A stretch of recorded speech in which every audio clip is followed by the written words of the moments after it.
Часть региона Восточной Пруссии, известная многим как Кёнигсберг, после окончания Второй мировой войны была отдана Советскому Союзу, что выглядит довольно странным для людей современности. Значение такого региона, как Кёнигсберг, часто недооценивается, и много кто задается вопросом, а почему же Сталину так понадобилась данная земля? И в этом ролике я утолю твой интерес и расскажу все причины данного поступка. С тобой канал Тыш Хистори, не будем терять ни секунды, погнали!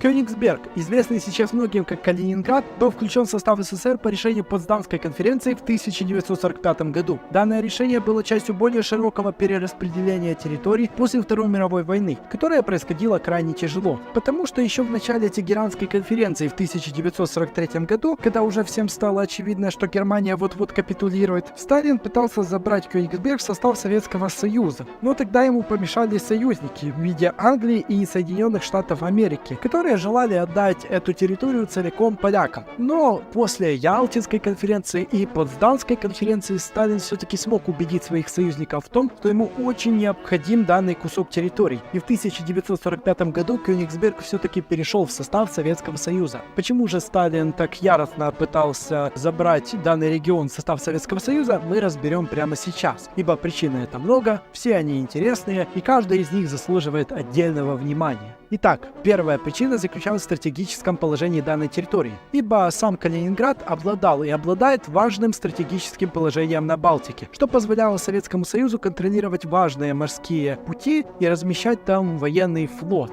Сам порт Кёнигсберга является незамерзающим, что в целом редко для Балтийского моря. Это позволяет не просто создать выгодные оборонительные рубежи в случае какой-то агрессии, а и удобный плацдарм для атаки на собственных соперников. Данная территория очень выгодная с точки зрения войны и в совокупности с Прибалтийским полуостровом позволяла Советскому Союзу чувствовать себя относительно безнаказанным в данном регионе. Вторая причина заключалась в экономической выгоде данной территории, ибо кроме того, что присоединение Калининграда не просто повысило экономические показатели Союза, а и дало ему множество верфей и портовых сооружений, которые можно было бы использовать не только для войны, а и для торговли, ибо незамерзающий порт Кёнигсберга позволял не только получать стратегическое преимущество, о котором я говорил, путем своей редкости в Балтийском море, а и чувствовать Советскому Союзу то, что он настоящий хозяин Балтийского моря, и провозить торговые грузы без внимания НАТО круглый год, ибо порт не замерзающий. Также немаловажно и то, что еще при немцах тут была отлично развита промышленность и инфраструктура, которые активно восстановились в послевоенные годы Советским Союзом. А когда сюда прибыло большое количество людей с разных советских республик, то Калининградская область вообще стала играть весомую роль в Советском Союзе как таковом. Данное место даже долгое время оставалось закрытым для посещения, а его морской потенциал Сталин реализовал в полную силу. Также немаловажным фактором стали исторические претензии Советского Союза на данный регион, ибо Сталин еще на Потсдамской конференции утверждал, что Восточная Пруссия была исконно славянскими землями, и именно этот аргумент он использовал как обоснование для включения данного региона в состав Советского Союза. И знаете, с этим аргументом довольно-таки трудно поспорить, ибо несмотря на то, что Восточная Пруссия не была сутославянским регионом, но она долгое время взаимодействовала со славянскими народами как таковыми и по сути переняла их самобытность. Также данный регион контролировался Россией в ходе Семилетней войны на протяжении длительного времени. Именно тогда граждане Кёнигсберга готовы были принять российское подданство, а сам император Пруссии Фридрих Великий был готов передать России Кёнигсберг в качестве компенсации за понесенные жертвы в ходе Семилетней войны. Но тогда на троне Российской империи сидел царь Петр III, который был лоялен Фридриху и который подарил Пруссии Кёнигсберг. И несмотря на этот подарок,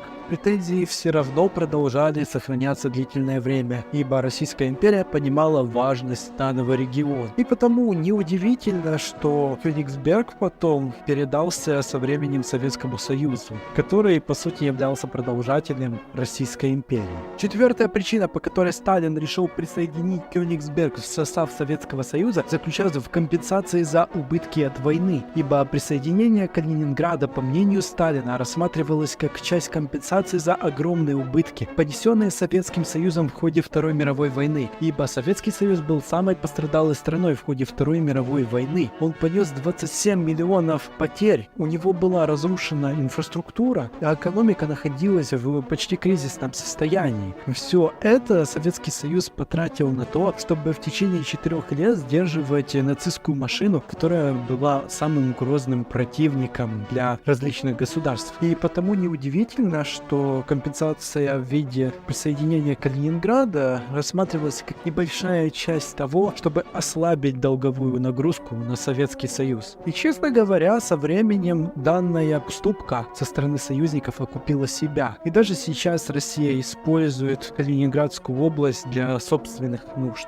Само же присоединение Калининграда к Советскому Союзу привело к ряду значимых последствий. Во-первых, к демографическим изменениям на данной территории, ибо после войны Второй мировой произошло массовое переселение немецкого населения из Калининграда, и на их место прибыли люди из различных регионов СССР. В целом, демографическая ситуация в Калининграде быстро нормализовалась, что позволило в дальнейшем привести к огромным экономическим рывкам данной территории. Во-вторых, изменилось само экономическое развитие данного региона, ибо Калининградская область была активно интегрирована уже в экономику Советского Союза, что способствовало в дальнейшем развитию промышленности и инфраструктуры, которая и так была развита до этого. В-третьих, изменилось само военно-стратегическое значение Калининградской области, ибо регион уже стал важным военно-морским и воздушным базированием для России и Советского Союза, что укрепило оборонительные возможности СССР, и России, собственно, в будущем на Балтике. Также произошло культурное изменение, ибо присоединение привело к изменению культурного ландшафта региона, включая архитектуру города, язык и традиции. Это привело и к политическим последствиям, ибо Калининградская область стала точкой напряжения в отношении между Россией и ее соседями, особенно после распада СССР и расширения Европейского Союза и НАТО.